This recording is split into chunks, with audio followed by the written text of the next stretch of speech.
guys, a bit of a different video. Yes, I am indeed vlogging. What is this? Such mobility of the camera. So as promised in my previous video, and lots of people asked for it, here is my updated Lego collection tour. I'm very excited to be taking you through it. I have recorded a voiceover because it was much easier to actually concentrate on taking some good footage whilst I was filming, and I just thought I'd just talk to you about the Lego in a later date, so whilst I'm like editing. Just so you know a little bit about the camera setup, I've used Ben's phone, which is an XR, I think. I don't know, it's like the best phone that we have in the house, because I was initially going to film on a DSLR because it doesn't autofocus. It's like the most painful thing to use as a like photo camera when you're trying to like focus on like really close-up minifigures and then like a wide shot. So this is by far the least painful way to film that and show it properly to you. So I hope you enjoyed the video. If you have any questions about anything, please let me know. Obviously there's various half-finished things in this vlog, but many more exciting things to come. Let's dive right in. So here we are, the room I store all my Lego in. As you can see, I kind of have utilised every single bit of space that I have in here.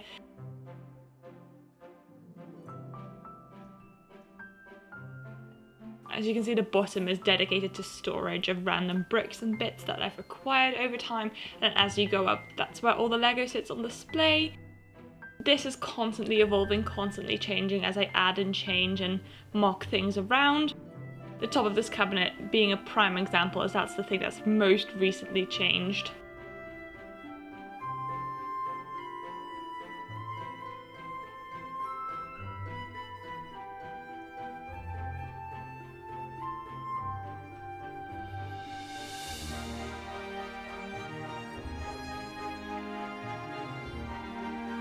The Calyx unit is very dedicated to like my city and just random sets, but as you can see, the middle bit is still dedicated to some Harry Potter sets because they just didn't fit in the display cabinet anymore, so they've kind of moved here.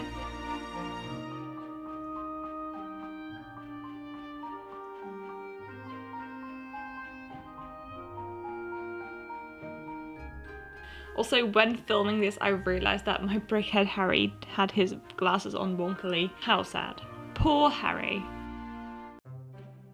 So then here you have my minifigure wall, which you've obviously seen in my latest video about my update on this. Since that video, new ones have already been added, as you can expect, obviously, for my always growing collection, but I've kind of at the minute grouped them a little bit by series. I might change that around as I go, but for the time being, I think this works quite well. I have a few random things on here that aren't actually CMFs, but they sat quite well on that, like leftovers from the advent calendar and the founders that come with Hogwarts. I just thought they sat really lovely on this board, so I can actually look at them.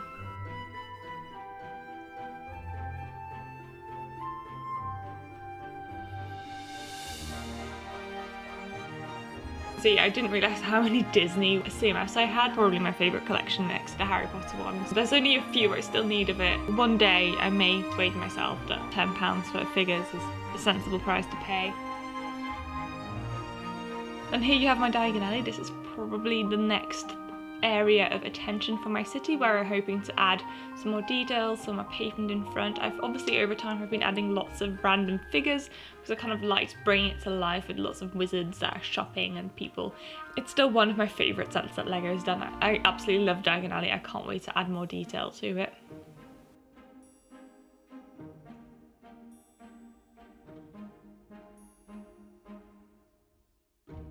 And here you have some of my duplicate CMFs that I have. You may see that I used some bits of them, but these are just duplicates that I thought would be fun. And here is an overview of everything together. And oh, that's me in the mirror. How awkward. Just kind of wanted to show you what's in my display cabinet, because this is the main area where all my Harry Potter Lego sits. Because it's a display cabinet, it doesn't get as dusty, which is a super big bonus. I have to say, absolutely love that bit. There is the old Hogwarts hut, which is a massive nostalgia piece for me. The two carriages.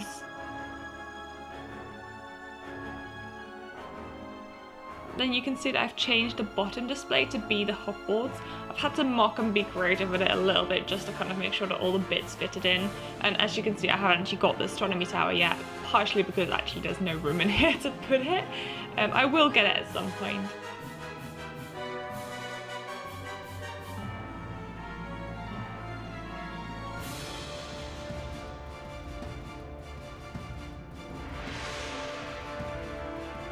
You can see my mocked Great Hall, which is double the height, which is still one of the projects that I had so much fun doing. One day I may mock my entire Hogwarts, if it maybe sits in a better place for display, but for the time being I'm happy with it. And as you can see, I've actually started creating the whole Quidditch team for both Slytherin and Gryffindor. So here's my smaller display unit. I had this in the previous room as well, but the sets inside have changed significantly. As you know, if you've been following me for a little while, I have gained a few more Lord of the Rings sets, which are like the sets that I really wanted to collect. So they have found a home here. I just wanted to really quickly show you my mocked Wormtail. I gave him the mullet hair because I thought it was more appropriate. An older Harry Potter set and the Burrow.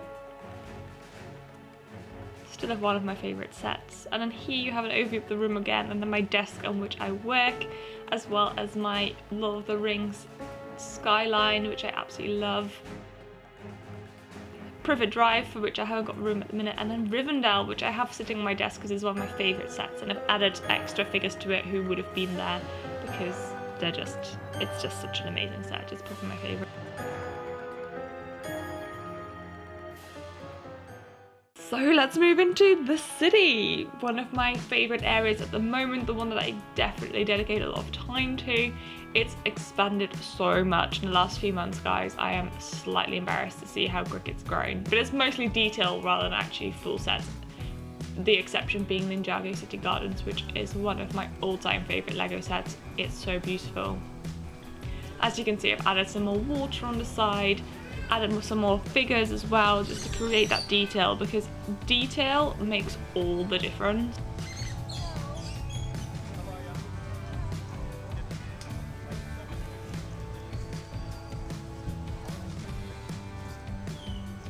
And there I am, having a little coffee, enjoying the view.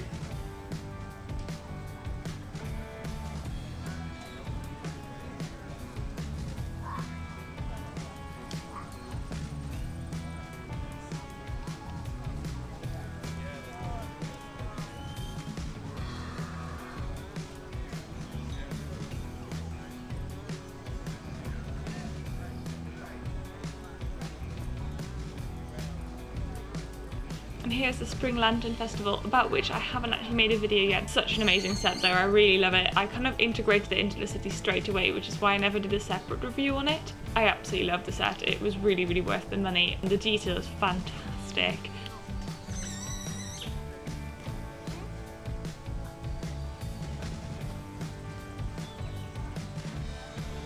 And the trees make such a difference as well.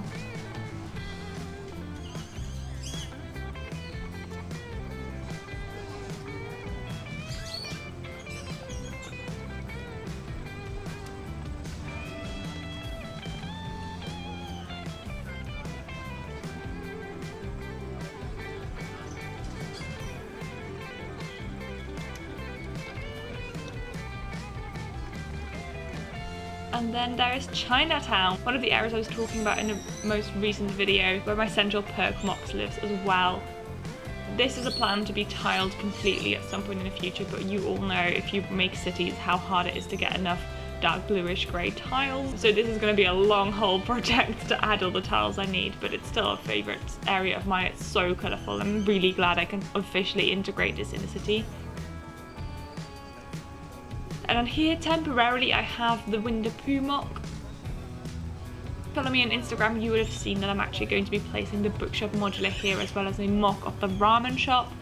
But as that is a current work in progress, I don't own the Bookshop yet. I just made a little park for the time being with the Winnie the Pooh house, which I think sits really lovely there. It's just a shame I have to move at some point. I'll have to find a new place for it. Another creative challenge.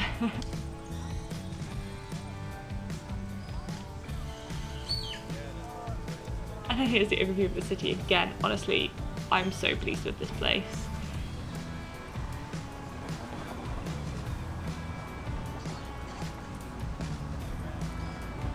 And here you have my graveyard mock, which you would have seen. That's one of the first mocks I made for the city, so that's been in existence for as long as I had Assembly Square and a Parisian restaurant, so a good few months. it still holds pride of place in the city. I've got no plans of getting rid of that anytime soon, just because I really love the look of it, and I think it creates a really nice high difference between a Parisian restaurant and the Assembly Square, so the buildings stand out a bit more. And then recently I've added this very large amusement strip to the city. Just a few days before I filmed this video, the actual final pieces arrived from Lego, so I can actually make a video on it quite soon. And it adds so much detail and fun to the city, so I think it was a really worthwhile mock. My Hagrid's hut mock also still sits very happily in this city. He's moved to the big city now.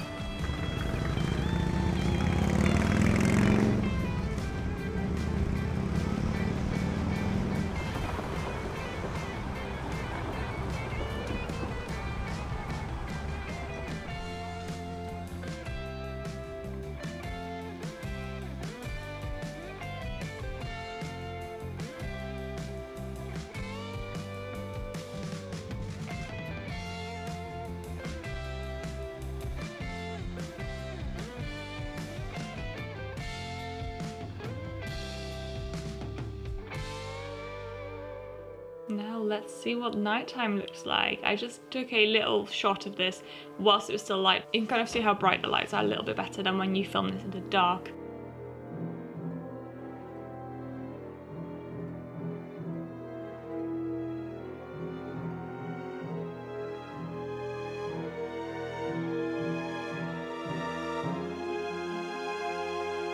Now this will still be a separate video, it's not quite finished yet. As you can see, the central tower is not quite lit up, so once I have the replacement bricks for that and have installed them, I will make a separate video on this, but it is magical.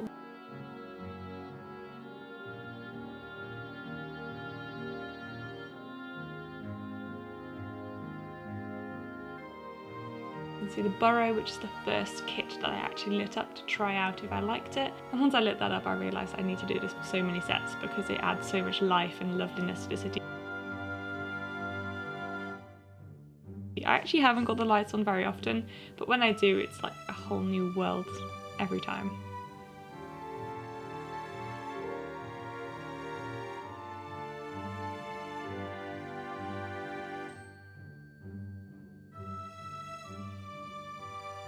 And here you have the city lit up at night. As you can see, it's not all of it, it's just the two modulars that are lit up, but it's enough to create a really lovely effect.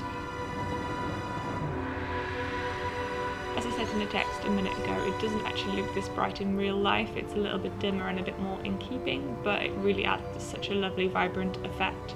I really love the Assembly Square light kit actually. I think that's probably my favourite because of all the different colours. It really creates like that downtown at night vibe, which is awesome. And the fountain changes colour, which is quite a fun little detail.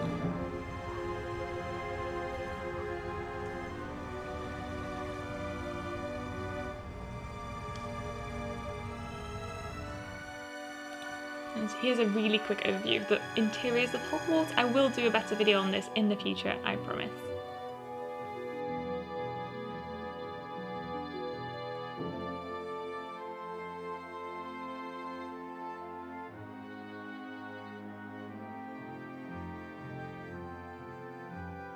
There you have it guys, that's my room tour Lego collection update.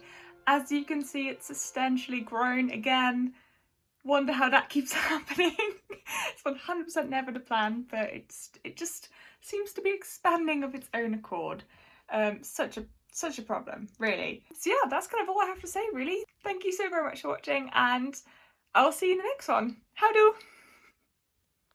So much Lego! Oh my god!